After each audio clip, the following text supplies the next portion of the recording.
Hi, I'm Diane Hullett, and welcome to the Best Life, Best Death podcast. Today, I've got a really interesting guest, an author of 2 books, and I think my listeners are really going to appreciate the messages and the content in your books. So, welcome to Yvonne Caputo. I'm glad to be here.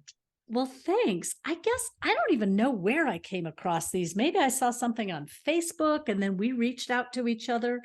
Yvonne's first book is called Flying with Dad. And it's a beautiful memoir about her father's time in World War II, and what it was like to be, raised in a family at that time in the country. And I guess let's start there, Yvonne. Let's talk a little bit about how you came to write that book, and then we'll dive into book 2. In 2008, on a very dark, dreary January night, I was on the phone with my father. It was our weekly phone call. I live in southeastern Pennsylvania. Dad lived in northwestern Pennsylvania. And he was 85. His health was failing. And most of the time when we talked on the phone, it was doctor's appointments and in-home care and grocery shopping and all those kinds of things. And then it would be kind of silence because we wouldn't have much else to talk about it.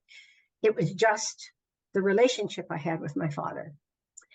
But on this dreary January night, he opened up and told me a quirky, funny, off-the-wall story of all things, making an emergency landing in freed Belgium near the end of World War II. And I said to him, hold on, let me go get a pencil and paper. I want to write this down. His exact words were, "What the hell do you want to do that for?" And I Why said, would you bother? yeah, why would you bother? I said, I think this is something that the family would really like to know. The very next phone call, kind of unbidden, spontaneous, I said, Dad, if you're willing, start at the beginning. And story after story after story rolled off his tongue. And somewhere in the midst of all of this, I said to myself, I have a book. Yeah. Now, I'd never written before. All right. I was getting very close to retiring, but I just got bitten by what I considered to be really good stuff in that Dad was an ordinary GI. He didn't get a Purple Heart. He wasn't Eisenhower. He wasn't FDR. He wasn't Stalin. He didn't participate in like D-Day or the Battle of the Bulge. But my father navigated B-24 bombers over the English Channel, dropping incendiary bombs on Germany and France towards the end of the war. And so I really felt that these stories had an audience. And so that's how it all began. That's great. That's great. And I love, the structure of that book is really, it's like you take time at the beginning to really tell about you as a child, your relationship with both your parents and your siblings in those early years. And you really kind of lay the framework, the foundation of like the values, that came from him and from your mom, that led to these tight sibling relationships and somewhat distant parents. I think he sounded like he was just a classic man of his generation.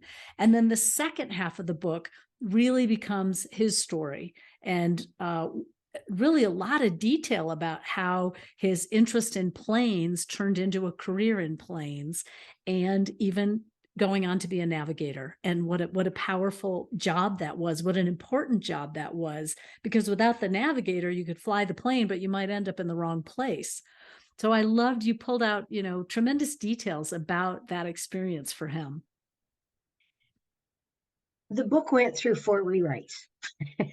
As now I know any author will tell you, that's just what happens. And the structure of the book, thank God, came from my publisher, Ingenium Books. I did a lot of research and decided to publish independently because at my age, I was really afraid I'd keep sending the draft in and sending it in and sending it in. And I wanted to tell the story so badly that I decided to do it independently. But I didn't want it to be anything but the best. So I researched about how you went about this, and I really decided that I needed a publisher, interviewed 4 of them. Bonnie Wagner Stafford, who is my editor, listened to me in a way none of the other 3 did. She was interested in the story. She was interested in me. She wanted to know the goals that I had for the book. She took my third draft. She threw it in a blender. She tossed it back at me and said, "This is what I think you need to do with it." She's the one that came up with section 1, section 2, and section 3. Section 1 and 3 were fairly straightforward in that those are my personal experiences. But as a new writer, when it came to section 2, she said to me, "I want you to write it in your father's voice."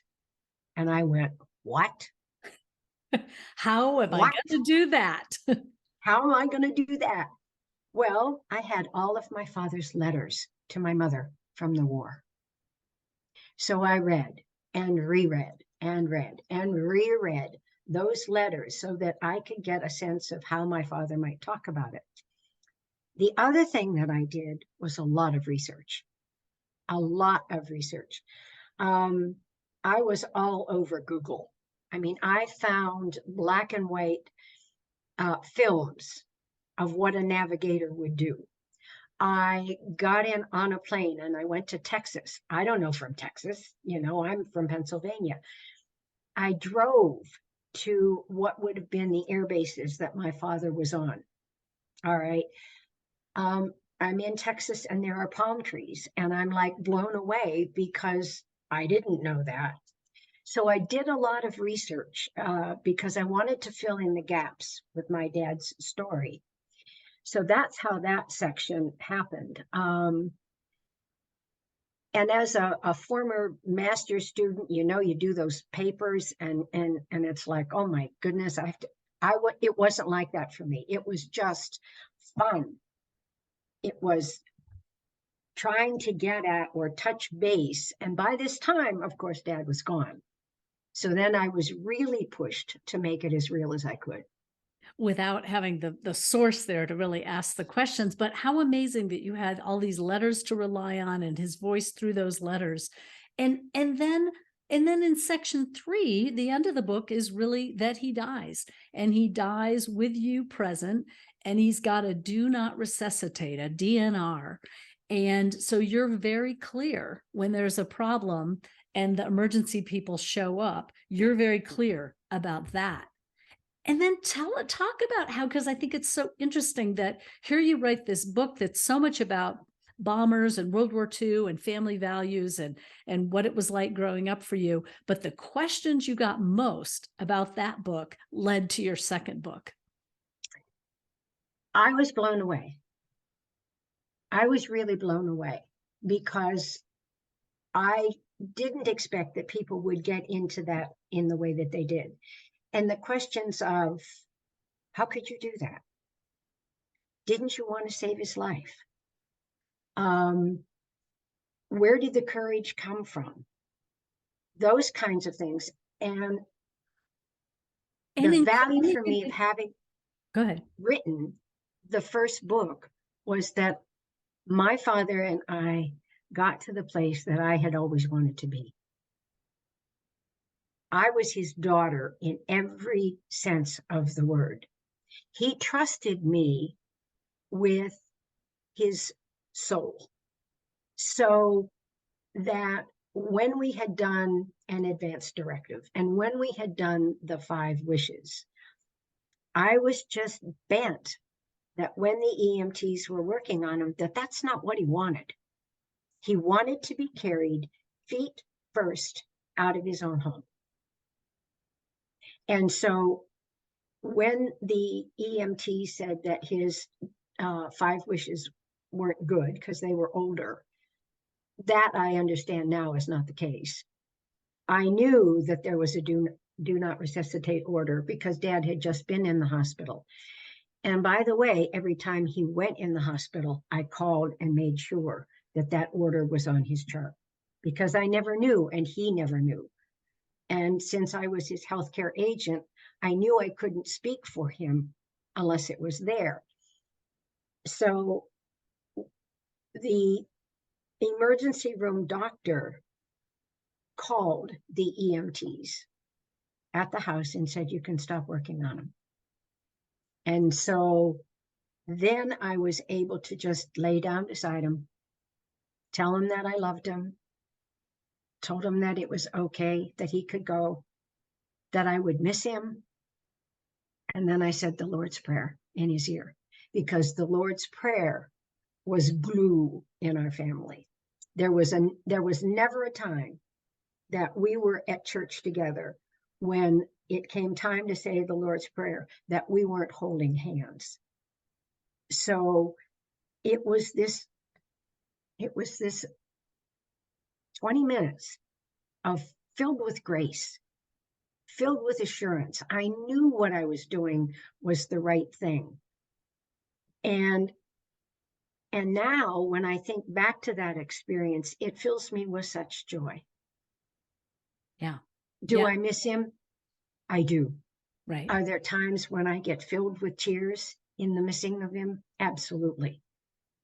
But that's balanced out by having given my father the gift of all gifts, that he was carried feet first out of his own home.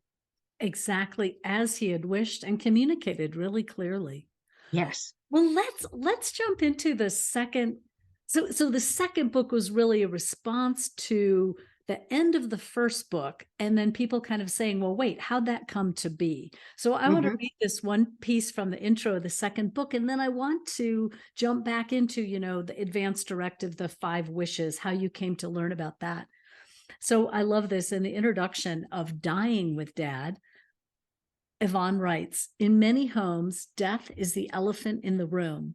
People arrange the furniture around its mass, vacuum under its low-slung belly, and avoid its inquisitive trunk. They close their ears to its trumpeting call and avoid staring at the expanse of gray. I just thought that was taking that great elephant in the room metaphor to a great level. So how did you come to learn about 5 wishes and go through that work with your dad? I started out as a classroom teacher, went on and got a second master's degree in clinical psychology, ended up working in an employee assistance program, and from there in a retirement community. And I was one of the members of the ethics team. And we had a resident who could no longer speak for herself. Her dementia was that far advanced. And she got an abscess on her foot. And the doctor was recommending whirlpool baths and something else. And the daughter said she didn't want those to happen because her mother had said quality of life and had an advance directive that said quality of life, but it was from another state. So the state of Pennsylvania could not honor that. So the case ended up in court. And this poor woman was given 2 surrogates. One surrogate who would allow for the antibiotics and the whirlpool bath. The second surrogate could be her daughter, who would say no to an amputation. And when I heard that, I called my father and I said, do you have an advance directive? And he said, what's that? And I said, well, it's the document that you name somebody to speak for you when you can't. He said, no. I said, is it okay if I get the ball rolling? He said, sure. So I found an attorney in his hometown. I drove home. We did the document. Okay. So I'm still working at this retirement community, and our National Health Administrator, our NHA, had just come back from a conference. And the conference was about nursing homes and nursing care. And she was so excited. She held up this blue and white pamphlet called The 5 Wishes. And she started talking about it in such glowing terms. So I asked her if I could borrow it. And she said, sure, make sure you get it back to me. Well, as the employees that knew me, when they saw my desk, it was piled higher and deeper. Okay. So one Friday night, I decide I'm going to clean it off. And there it is. There's the 5 wishes. And I opened it up and I started to read, and I couldn't put it down. I said to myself, holy mackerel, I've got to get home and do this with Dad. Yes, we have the advance directive, but the 5 wishes, how comfortable do you want to be? What do you want your children to know? What kind of a funeral service do you want? All these very intimate questions that I had no idea about. So I did the 6.5-hour drive across the state with this blue and white pamphlet on the seat beside me, really nervous. My father could be pretty gruff. Like I said, what the hell do you mean? So I didn't know how he was going to handle me going back over the same subject.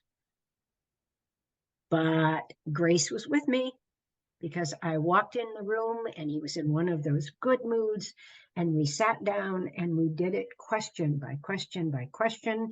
I went and found a couple of witnesses to witness his hand signature, and it was done. It was And done. so when the time came, I knew everything. I knew everything I needed to do. And what a sense of relief I think that provides as the healthcare proxy, as the family member, as the one who is there to do the speaking, right? It's not, you know, that it wasn't just you and your opinions and a vague idea of what he wanted. You knew, you'd had the conversation with him. I love in your book, you say a few more things about it, which I think I'll read now. You say the 5 wishes are like advance directives with heart and soul. Like an advance directive document, it covers naming a person to make medical decisions if the person writing the document can no longer do so for reasons of physical or intellectual incapacity. It also lists the kind of medical treatments that the person does or does not want and under what conditions. But unlike other advance directives, the 5 wishes addresses other issues. In the wish of how comfortable one wants to be, some items are not wanting to be in pain, help in cases of suspected depression, being kept fresh and clean, having religious or spiritual readings when near death. In the wish of how one wants to be treated by everyone, for example, they talk about children, caregivers, friends, and loved ones, the preferences of having people around, and specifics like, do you want someone to hold your hand, and philosophical choices such as acting with kindness and cheerfulness rather than sadness or pity. Through the 5 wishes, family and friends of the loved one who is dying are able to receive messages such as they are loved, they are forgiven, and they are wished peace. So that document and that experience became really the foundation for you then heading into that final visit with him, where you felt really comfortable knowing what was true for him. Mm-hmm. Mm-hmm. It was the hardest and easiest thing I probably have ever done in my life. And that's why in the book, I call it a divine paradox. And paradox being you can and you can't, you will and you won't, it is and it isn't. Who really wants to watch their parent die? No one. But on the other side of it, it's going to happen. Dad and I had talked about it.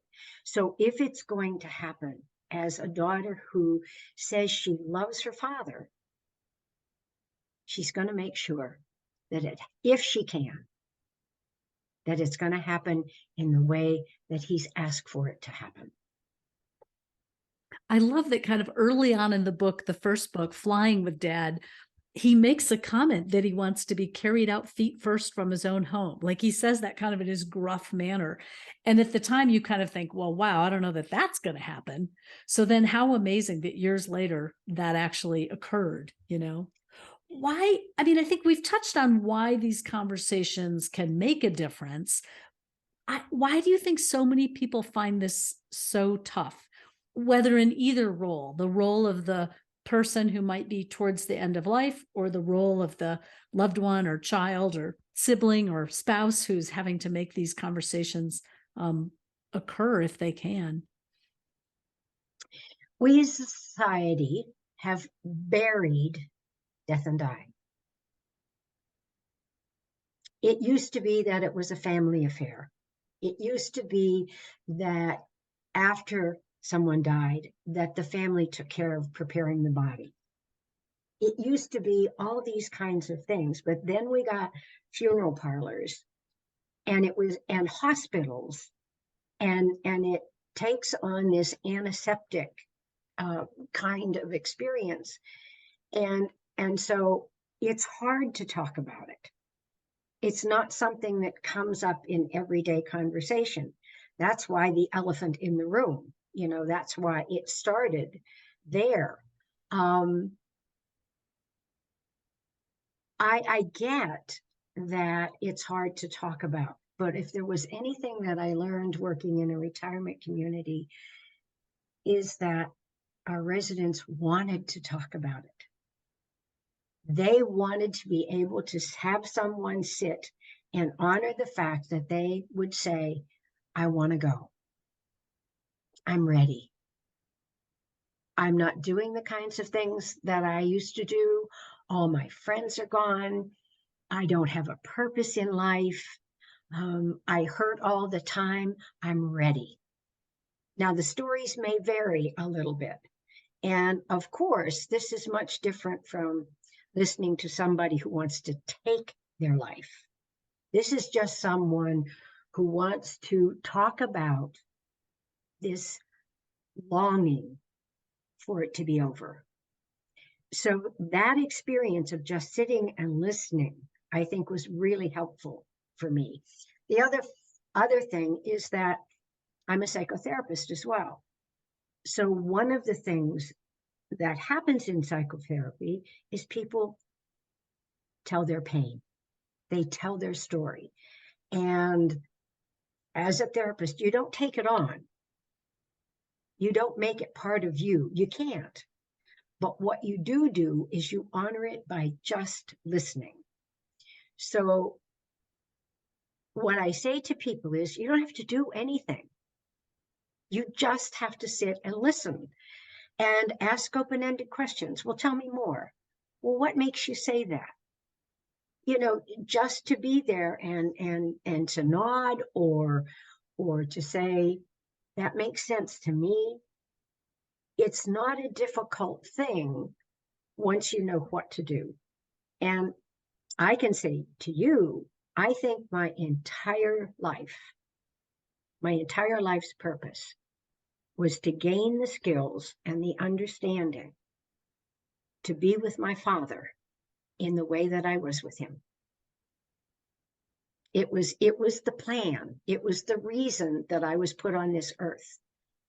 And now to have written 2 books to hopefully open it up for other people. And I can tell you, I interviewed people for Dying with Dad. And I have permission now from the daughter and father of this woman. But I talked to her. She was acutely ill. Surgery after surgery, illness after illness. And she read Flying with Dad. And so I said to her, what did you think about the 5 wishes? And we talked about it. And she was very open about it. And she sat down with her family after she had completed it and went over it with her. I received a message that she had chosen to be in hospice. And her husband set up a way for us to Zoom. It lasted 7 minutes. That's all she could do. But she told me how much she appreciated Dying with Dad. She told me how much she wished, or how much she loved having done the 5 wishes. She told me she was ready.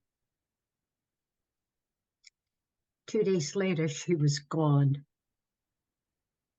And my heart aches because I've talked to people about it and they've done the 5 wishes or children have been open to it. But this is the first time that what she got out of the 2 books became real. Yeah. Yeah. It's like you really felt how it landed for her and what a Yes, difference it made in her death and therefore in the lives of everyone around her. absolutely. And I can imagine that that one connection with her is probably the tip of the iceberg of the people who've been touched by this. I've had children in their 30s and 40s say to me that their parents would try to talk about it. And they would say, no, no, no, mom and dad, no, no, no, we don't need to do that now. Let's not talk about that now. Or vice versa, a elderly man that I interviewed, because again, he read the 5 wishes, or he read Flying with Dad. And I got word back that he had told his children that he wanted to do a Zoom meeting with his children on his birthday. And his express purpose was to go over the 5 wishes with them. That's what he wanted to do. So we did. When it got to the part of the funeral and all that kind of stuff, he said, I'd like to be cremated. So his kids said, what do you want us to do with your ashes? And he said, oh, I don't care. Just dump them over the bridge. Do something that's really easy. Now, I learned from one of his children that that's just how he was. He didn't want to bother anybody. He didn't want a big fuss. And they said, well, wait a minute, Dad. Wouldn't you like your ashes spread on the farmland where you grew up as a kid? Oh, and he said, well, that's too much trouble. Hey, Dad, that's something that we would like to do for you if that's something that you would like. He went back and rewrote that part of the 5 wishes. So I'm getting those kinds of messages back as well. A third one, I sing in a community choir. And the president of our choir, after the rehearsal was over, was just like really excited. Yvonne, come here, Yvonne, Yvonne. And I went over and she said, I just did my Medicare. She was at the doctor's office when they do the questions, the Medicare questions. And she said, when it was all done, she said the physician's assistant who did the exam handed her a copy of the 5 wishes. Love that. And she was so excited that having read the book, she knew what this was all about. And she was so excited that it was now in her doctor's office. And it was a part of what these doctors were doing. Fantastic. I mean, wouldn't we like to hear more of that, right? So that at every doctor visit, maybe over the age of, I don't know, 50 or something, that was part of the conversation. Mm-hmm. My granddaughter was diagnosed at the age of 17 with leukemia. She's fine. She's in remission. It took 3.5 years of chemo. She was given the 5 wishes. She was given the 5 wishes to do. So potent, so powerful. Isn't it? And to integrate that at a young age. Well, and you spoke to that, how you really, for you, death was a big part of your life as a young person. You were just familiar with it in a lot of different ways through various deaths in your family and living in a time where death was more handled by family in a real direct way. Well, Yvonne, I think we should throw out some resources for people. Where can people find your 2 books, Flying with Dad and Dying with Dad? And Dying with Dad is subtitled Tough Talks for Easier Endings. And, one of the things I love about it is it's not a huge book. It's, I don't know, how many pages is this? It's kind of a slim volume, 126 pages. So pretty accessible. And it's really interwoven with your experience and your story. And then also your stories of, like you've said, people you know at work and how things like the five wishes have impacted them. So let's say your website, and then I'll also add another one. Okay. I am on my publisher's website, which is Ingenium Books, Ingenium Books. So you can find out about me and my books on that website. I'm also on LinkedIn. So if you just Google my name, Yvonne Caputo is not it's an unusual name. You can find more about me there. The book itself, the books themselves, rather, any independent bookstore will order it for you. I like giving business to independent bookstores. Of course, your online retailers will have it. And given an opportunity, if your listeners read and like the books, I would request reviews, written reviews, because they do help to keep the book being noticed. So those are the resources. And then if anybody would want to get in touch with me specifically, Yvonne at YvonneCaputo.com. Yvonne at YvonneCaputo.com. Fabulous. And I think it's important to say five wishes too. So the Five Wishes website is fivewishes.org, filled with good information. And of course, you can check out the work I do at bestlifebestdeath.com. And I'm just about to update my resources page. And I want to make sure, I know Five Wishes is on it, but I want to make sure, because there are a number of these now. Five Wishes is just one angle. It's an established one. It's a familiar one. People really like it. There's also the Conversation Project. There's also End Well. There's Join Cake. So I think it's really promising that there are more of these websites and conversations happening. In fact, it popped in my head, Yvonne, do you ever talk to book groups? I do. I'll talk to libraries, I'll talk to book groups, I'll do podcasts, I do interviews on television, you name it. I mean, any kind of public speaking engagement. I would love to do, now I'm blocking the age, I'm blocking at the word, conferences. All right. So anything like that, I'm open to doing. It's just, I am passionate about it now. I really am passionate about it. And to let your audience know, I've done my five wishes. My children all have a copy of my five wishes. My doctors have a copy of my five wishes. When I talked to my physician about it, he opened the door in his exam room. There was a stack of five wishes.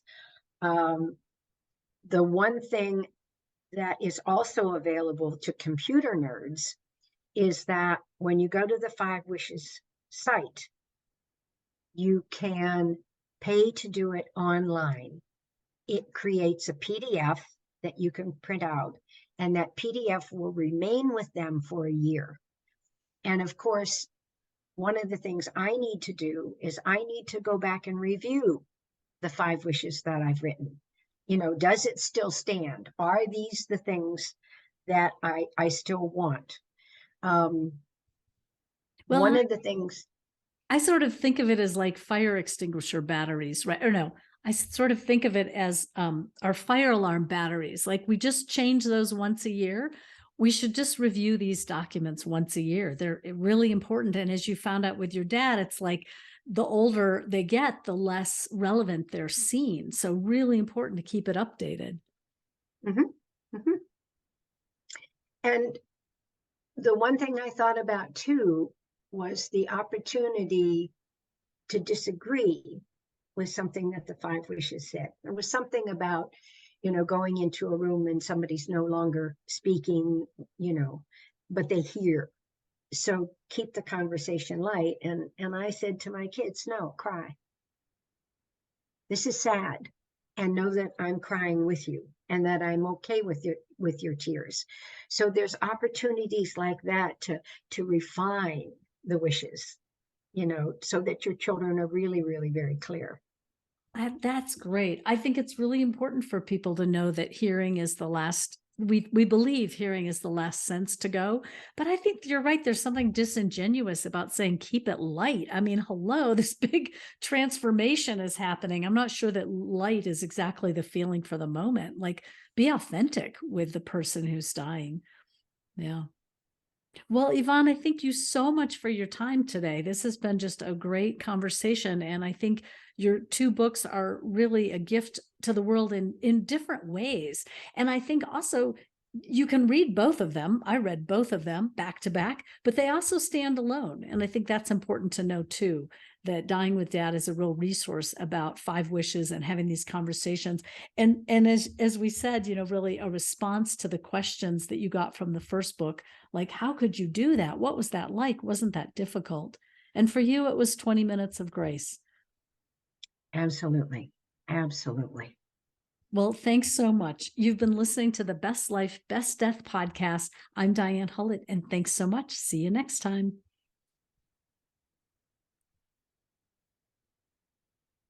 Okay, Yvonne and I are just chatting a little more, and we were saying it's pretty neat that she wrote these books with, you didn't really conceive of yourself as a writer. You just dove in and started telling the story. I had no idea. I had no idea whatsoever. All I knew is, and I remember this, I sent the first draft, first 4 chapters back to my father. And I asked him what he thought. And he said, well, honey, I knew you were going to write it in your own voice, and that's okay, but it's missing something. And I said, what's it missing? Oh, it doesn't matter. Well, with my dad, you prod. So Come finally, on, I know you're going to tell me eventually. Just yeah, get it out, Dad. he said combat was terrifying. Mm, mm. And that changed my whole focus. But to go back to your question, I really wish that I could sometimes pinpoint to be able to answer this question in a really pointed way. I don't know. I really don't know. All I know is that I knew I had something. I knew that my dad's story was important. I knew that his stories were interesting. That first story that he told me was an emergency landing. Their third engine was out. The third engine in a B-24 does the hydraulics. So they need, this is going to be a rough landing. And he's talking about it, funny, quirky. Well, once they got down on the ground, there wasn't any room at the inn because Liège, Belgium was a hospital base. And so they were put in a truck, driven into the center of the city, billeted above a bistro. Now, this is a bar, not bad quarters, right? The bistro owner comes and says, do you have cigarettes? Dad says, sure.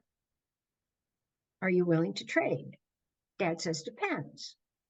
They go out in the countryside, move away hay bales, dig under the earth, unload French champagne, cases of it, cases of it. It goes back on the B-24, gets flown back to Rackheath, England, and Dad goes and gets the military police and says, guard this plane with your life. We're carrying top secret information. Now, that's a story that just is begging to be told. So that was part of it too. It's not all, although there are parts of it where you understand where my father's PTSD came from. But there are other parts of it that are just genuine, warm, engaging stories. And young men above a bar in, in the Netherlands, right? I mean, I think, as you said in our conversation before, just this aspect of him being a regular GI Mhm. really, really is touching. And that you do feel in reading it, you feel his fear and you feel his sense of patriotism and his sense of duty. And when he gets sent to this base that has a pretty terrible reputation for B-24s returning, you can feel his heart in his throat. He's got a young wife and she's having a baby and back in the States, and you feel how he feels almost like and he just feels pulled by fate or his faith in Mhm. God, where he just is like, well, I'll come back or I won't. And off Mhm. they go. I also kept thinking of, as I was reading it about that, I kept thinking about that movie about the young men and the B-24 bombers. And I'm not remembering the name of the movie, but the movie gave me real visuals for what it was like for them flying with that anti-aircraft. Anti-aircraft. Incendiary bombs are shot up into the air. When they Yeah. get to a certain altitude, they just burst. Yeah. So And you've got shrapnel riding flying through that everywhere. and hoping it's okay. And yeah, And a B-24 was not a nimble plane. no, they're And they were flying in behemoths. tight formations, Mhm. and they weren't allowed to bob and weave. So they were flying directly into that. Right. And with my father telling me the first time he experienced it that he peed himself Yeah. Yeah. and short circuited his wetsuit or his heat suit. Right. I mean, that's a story That's a that story. people that's a so I just knew I had to do it. Yeah. So And you're like, I don't conceive of myself as a writer. It's not like you were writing all these years and you just simply were like, yeah, but this is a story that has to be told. So here I go, diving in. Yeah. and kudos to my publisher, Yeah. because she took what was, I would say, standard fare, and she tossed it back at me and gave me the opportunity to make it what it was. And when I held the first copy, the author's proof in my hands, and I started to read, it was like I was reading somebody else's work. And she helped me to do that. She really helped me to do that. What a great experience. That's so, and how many children? You have a couple of children. I have a daughter and two stepchildren, Yep. a stepson and a stepdaughter. Have they read your books? Yes, yes. Um, and have been very excited about the fact that I am taking on this new career, after retirement, because independent authors market their own books. Yeah. So So, you're it. You're on a I, book tour. You're on a constant book tour. yep, yep. So I can go back to your original question. I just never, it was never in my purview, but I got bit, and where my parents come into this in terms of first, second, third, fourth drafts is it the best you can do? They never said straight A's. They never said da da da da. It was always, is this the best you can do? That's that values piece. That's that family values thing that just comes so strongly through that. Yeah. Yeah. So it had to be the best. Mhm. So for anyone who's listening who would like to write, doing it independently, there are a world of professionals out there that can help you, so that when you hold it in your hands, you were talking about movies.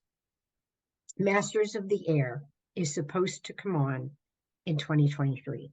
Mm. It is the story of the 100th Bomb Group, which is where my father was supposed to have gone. Wow. And it's done from the book Masters of the Air by Donald Miller. And Donald and I had the luxury, I'm going to say, of being on a TV program with Donald. He lives in this area of the world. And he picked up my book and he took one look at the cover, flipped through the pages, looked in the back, and said, "This is so well done." So having the professional, I know what I don't know. I didn't know how to publish a book. Right. I didn't know how to lay it out. I didn't know about layouts or covers or reviews or any of that stuff. So I had to lean on somebody, and having that professional advice made the world of difference. Yeah, for sure. And yet I love that it's a stories-based book. It was a story-based impulse, and I keep thinking about the power of these stories. And I've told this before in some other places, but I just love, like, one year I challenged my uncle to write some things about my grandfather because he knew the most. We kind of, those in the family who chatted, we thought, well, I think Uncle Dick knows the most about Lawrence. And so Dick wrote this just amazing document about our grandfather.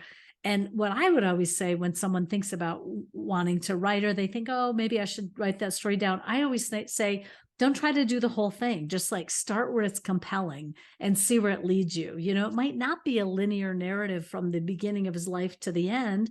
It might be more like what my uncle wrote, which were like almost like these vignettes under headlines. So it was like fishing.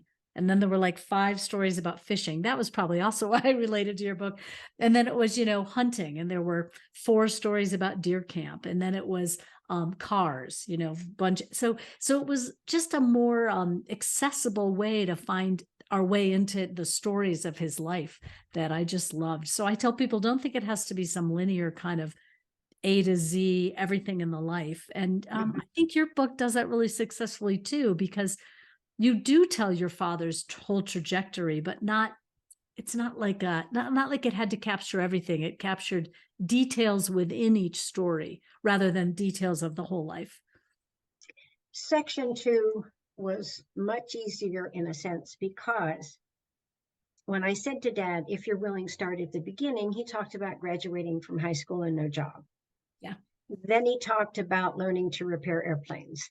Then he talked about repairing airplanes across the country for pilots who were, in his words, busting up, learning pilots who were busting up these planes.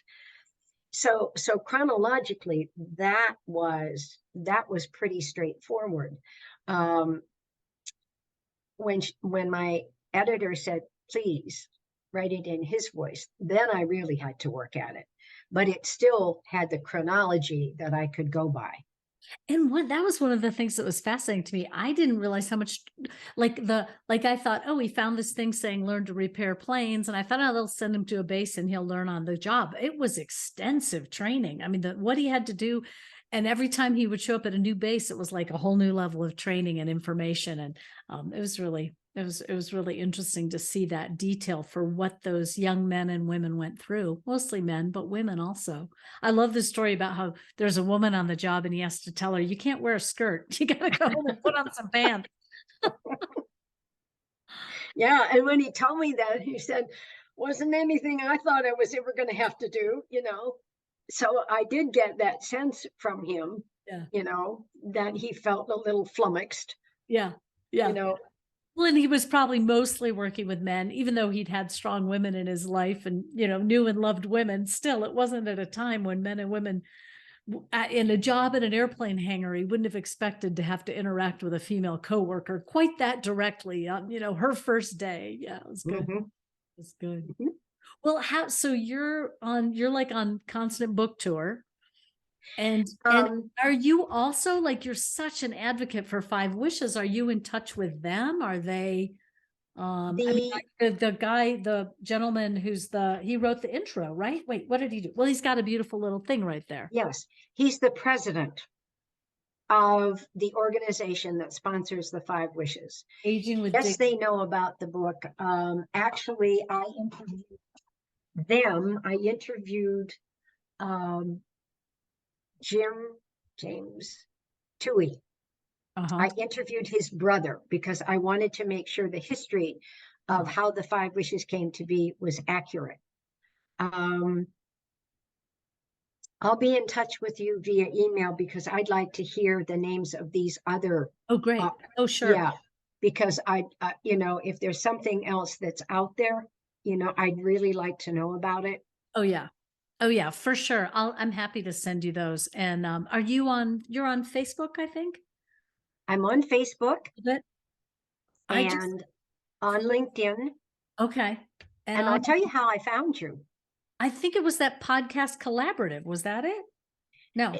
Do tell. No, it was I Googled the top 10 death and dying podcasts, and yours popped Woohoo! up. That's very cool. That's very cool. Well, I mean, I've only been doing the podcast for about 2 years. But I love it. I have more than 75 episodes. I mean, I just do this every week.